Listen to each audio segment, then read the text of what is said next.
Hello, ladies and gentlemen. Hi. Today I want to talk to you about water. I want to talk about dirty water. You know why? Because I've been hearing that New Jersey's got dirty water. You know why they say that?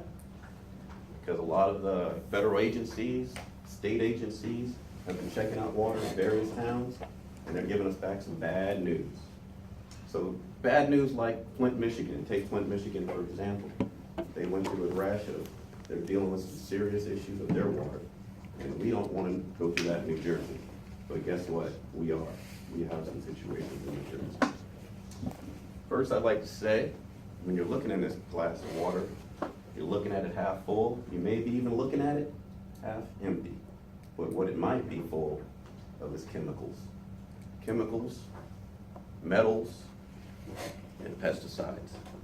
So I'm going to put that there and let you think about that as you're drinking that water. Be careful of it and be mindful of that, because there's ways to make sure you have clean water, and there's ways to make sure that you protect yourself from the various other ways, and I'm going to talk about that today.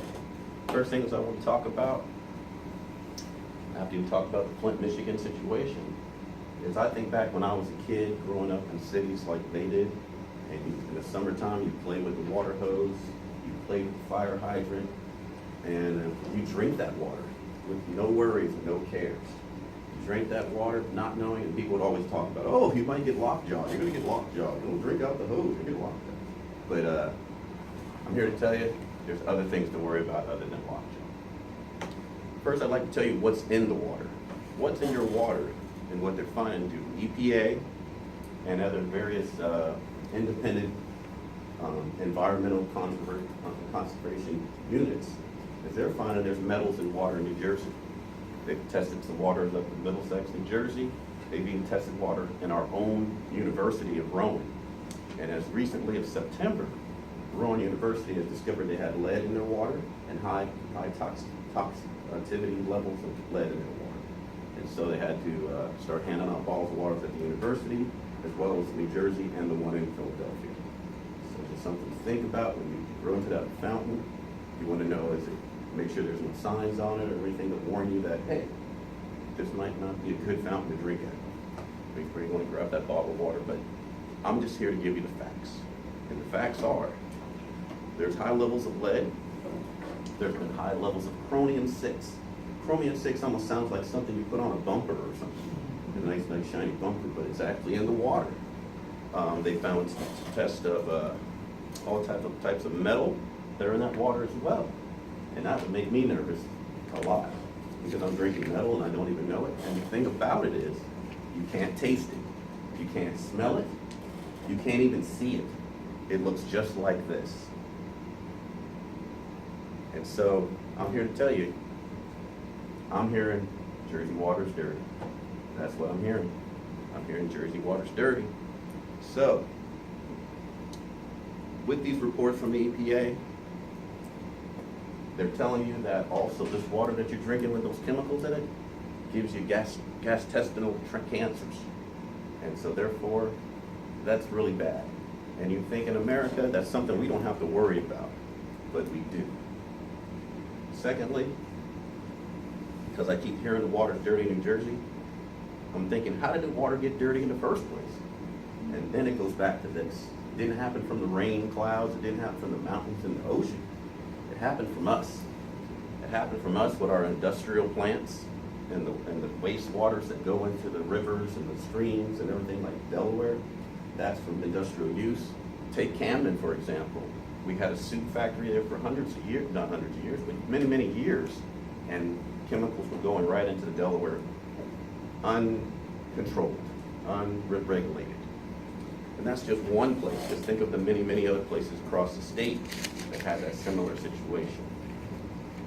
Then I want to tell you about your crops. You have farmland, the runoff from those pesticides and chemicals that they spray on these plants wash off, and they go into the water system, which also we drink. And additional to that, you have your lawn care. Like, we all like to go out. I'll give you a quick little story. You got dry grass in summer, you throw your water sprinkler system out there, you let it run for an hour or two, soak the ground down real quick. I like to do that. But guess what you also do? You jump in your car like I do, and I'm sure you do the same thing. You go to Home Depot, you go to Lowe's, you throw out your fertilizers, you throw out your weed killer and everything else, and then you wash that water. That water just washes all that down into the drainage system, and it affects our fish, it affects our drinking water, it affects our lakes, rivers, and ponds. It's got to go somewhere. And so now you have to think, well, how do I protect myself from all this damage that we're doing to the water system? Well, what they've done is they approved a filter from the NSF, and it's an NSF filter that's internationally used. And you can use that filter if you want to use it as a filter, but before you run out and start buying filters like crazy, you can always check in with your local water company, or you can check in with the EPA results of your testing of your area where you live and what town you live in. And so those are good ones. Or you can get a house filtering system like a water softener system. You may even try that. And then last but not least, if you're really in a bad spot and you're not sure about the water, you can always boil it. Put it on the pot, heat it up. Once it's finally up to boil, you know you got safe water. So, being all that said, 90% of the municipalities that are out there have good water in your city or your town, nationwide. And the EPA's job is to make sure that's controlled and monitored. But there's always some that slip through the cracks. And so like I told you, like our own university and a couple of towns neighboring as near as Brawlton have experienced this problem.